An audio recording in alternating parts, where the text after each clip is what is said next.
Hey guys, and welcome back to r/EntitledPeople. Let's get right into it.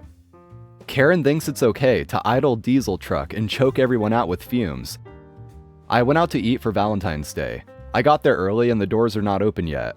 There was a dude parked up front with his motor running, massive exhaust pipe pointing right to the front door. It was a diesel truck and the fumes were horrible. People were complaining. Karen and her significant other walk up and hear complaints. Karen says it's his right to do this. I'm thinking that she's joking. Nope, she was serious. She goes on to say that he's military, blah blah blah. I let her know that I'm a veteran too, and she says, "We're a veteran." Her significant other was wearing a veteran ball cap. I can't remember what it said. I just laughed and said, "We're a veteran?" Okay, sure. Maybe it's possible that both of them were actually veterans, but I think it's more likely that her partner is a veteran, and she's just trying to use that title herself as well. Road Karen blocks traffic in the most petty way. So this happened yesterday and I thought I would share this ridiculous entitlement. So I work as a parcel courier for a company that deals in internationally shipped packages. And I was working my route as normal and was about an hour into my route, and I was in a particularly good mood until I reached an intersection with said Road Karen. So for context, the street I was on is very odd. On one side of the road are residential houses, and some buildings with businesses and apartments on the top floors. And on the other side was a state highway that has a lot of traffic coming off the highway, as well as cars coming off the street to get on said highway, since it's one of the only points of entry unless you want to take a detour. It's a big pain in the ass and the infrastructure is not ideal, but everyone knows what to do to ensure a quick and effective commute. So the intersection I mentioned is somewhat narrow due to all the snow that has accumulated. Road Karen is on the left turn lane at the front of traffic, and a semi-truck is making a left turn onto the street since he wanted to get on the highway. This is when the entitlement starts. As I've said, the road is narrow due to the snow, and the semi couldn't turn unless Road Karen reversed. I saw this coming, but the semi-truck driver made the mistake of thinking this piece of crap would do anything a rational person would do, and decided to make his turn. As expected, he couldn't complete his turn due to the Karen-mobile. Every driver behind Karen started reversing because, people got places to be, and this semi gotta go. I kid you not, there's about 15 feet of space for her to back up and allow this gentleman in his giant semi to complete his turn. What does Karen do? You guessed it, nothing. She sits there. About 15 seconds pass, and the semi driver gives her a couple of honks because at this point it's too late for him to do anything. So now the semi and his trailer are blocking the intersection, and traffic is starting to build up from people coming off the highway and people trying to get on the highway. The guy honks his horn longer this time, and this degenerate piece of crap puts her car in effing park and goes on her phone. Luckily, I didn't have to turn at that intersection, and there was a way to maneuver around the semi at a green light, but it was extremely dangerous because the people turning left couldn't see us trying to pass. So I get to the front and the light turns red, leaving me side by side to Karen. I get out of my van, pissed, as I see her tapping away on her phone and knock on her window. She looks up at me, and I yell and gesture to her to let her know that she has to back up. The truck has nowhere to go. Trailer Trash Granny keeps her window rolled up, starts saying what I made out as I was here first, pointing and gesturing angrily to the ground. At this point, the semi-driver starts inching closer and closer to her to scare her to back off, but she doesn't budge. I yell at her this time. He can't go anywhere. You have to back up. Traffic is completely blocked off here. She ignores me, and I look up to the semi-driver, throw my hands up and shrug my shoulders to let him know the bitch ain't moving. The light turned green and I went on my way. I made a few more deliveries, and about 10 to 15 minutes had passed since the start of this whole debacle, and went back to the street on the opposite side of the clog to see if it was resolved. And yup, you guessed it, traffic was completely clogged and f***ed.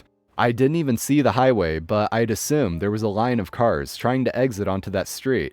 Unfortunately, I didn't stick around and went back on my route, so I didn't see the conclusion to this idiotic situation. But I'm guessing the semi-truck driver called the cops.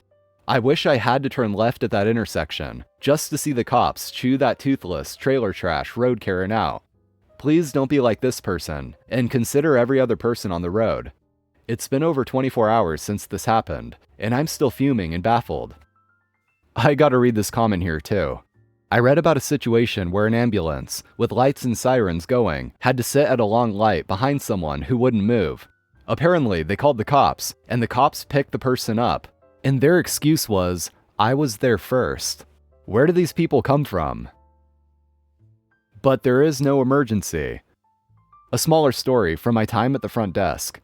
So basically, it's common sense to most, not including the fact we tell people not to park there, that emergency parking is for emergency vehicles. Generally, people understand if there is an emergency. First responders need the best access, and don't need to try to maneuver around your car or vehicle while working. Now, since it is right in front of our lobby, we give some leeway to people to get their stuff out and check in, before they need to move their car. We don't mind if you take 15 minutes to take care of things, regarding getting situated or the like. If you leave it there, we usually call the room, and as I said, most people understand and move the car. No fuss, no muss. Simple concept. The story begins with my entering into my shift, and seeing a white car parked in the emergency area. Nothing too out of the ordinary, and I walk to the front desk, and as I take my place, the supervisor, who works the previous shift, informs me that the guest has parked his car there, checked in, and hasn't moved it in 3 hours.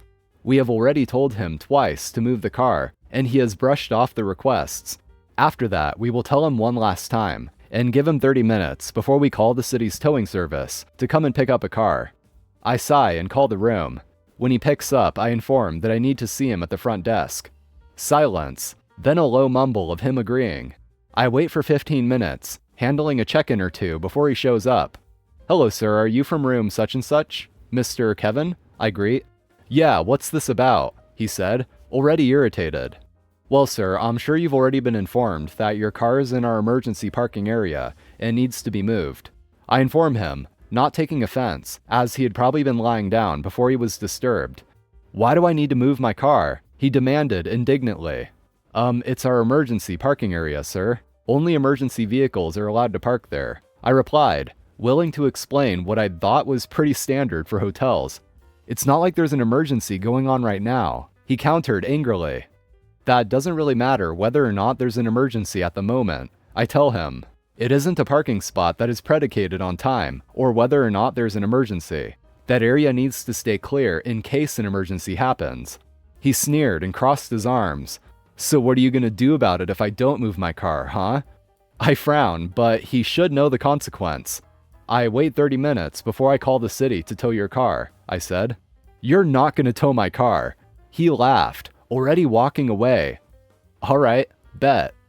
I do wait the customary 30 minutes that I told him I would wait, to see if he would heed my advice, and he doesn't come back. A small call-in interaction with the tow truck driver later, and our emergency parking area is clear once again. When he returns, 3 hours later, he looked around in the lot in confusion, before realization dawns on his face, and he storms back in, scowling and ready to deck me. "What did you do?" he said. I look him straight in the eye.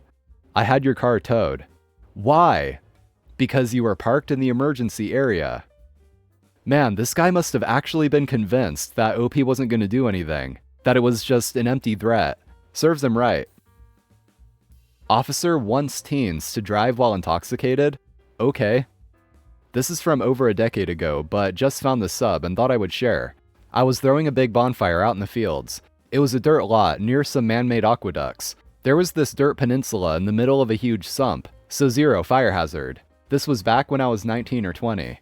We did this all the time because it was a safe place for us to come and have fun. Nobody around but my friend and his family who owned all the land.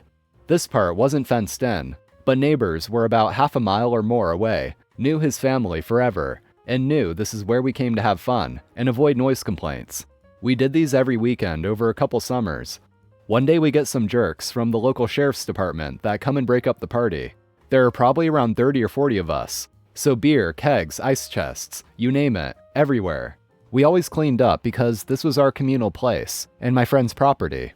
They put on the whole dog and pony show and tell us we need to go home. My friend and I approached them. He said, "Excuse me, officer, but I am home. This is my property and these are my guests. This is private property and you're trespassing." The officer says, "We were legally obligated to enter your property when we observed underage drinking." My friend says, "Our property ends half a mile that way. You can barely even see the fire from that far, let alone how old anyone is. The cop starts getting a real complex and says, "Everyone needs to leave here immediately or I'm going to start arresting people." Cue panicked, drunk teens. My friends start scattering and heading for their cars along the side of the road, opposite the police cars that are parked on the edge of the sump. I told the officer, "Sir, most of us have been drinking. A lot. We had arranged rides from a couple people. Please give us time to get everyone home." The officer yells, "Any car still here in 5 minutes gets towed, and the owner is going away in cuffs." So this douchebag sends everyone back out into the wild. I was riding with my friend who had a Jeep with a tow cable. The cops head back to their 2 squad cars to try and follow everyone as they're leaving, probably to hand out DUIs that they caused. And as my buddy was backing out of the lot, they start screaming and waving at him. He rolls down his window and the main cop was yelling, "We are stuck in the mud. We need you to help us get out." My sober buddy yells back, "Sorry, officer. If I'm not out of here in 2 minutes, my Jeep's getting towed and I'll be arrested," and sped off. My property-owning friend said he stayed up for hours laughing, watching through binoculars the tow truck that showed up get stuck, and they had to call another tow to tow the police cars. Yeah, it really did seem like these cops were trying to bait these people into getting DUIs. I mean, sure, yeah, they were underage drinking, as many teenagers do. And OP did tell the cops that they had arranged for people to get rides home safely. So it seems the cops had a few choices here of how to handle this. Instead of giving everyone time to get home safely, they chose to force people to leave immediately, forcing them to get behind the wheel drunk. So I think it's safe to say they weren't really looking out for the safety of everyone here. Alright, that is it for today, guys. Thank you for watching. Hit that like button if you enjoyed, and also subscribe for more. So take care, everyone, and until next time.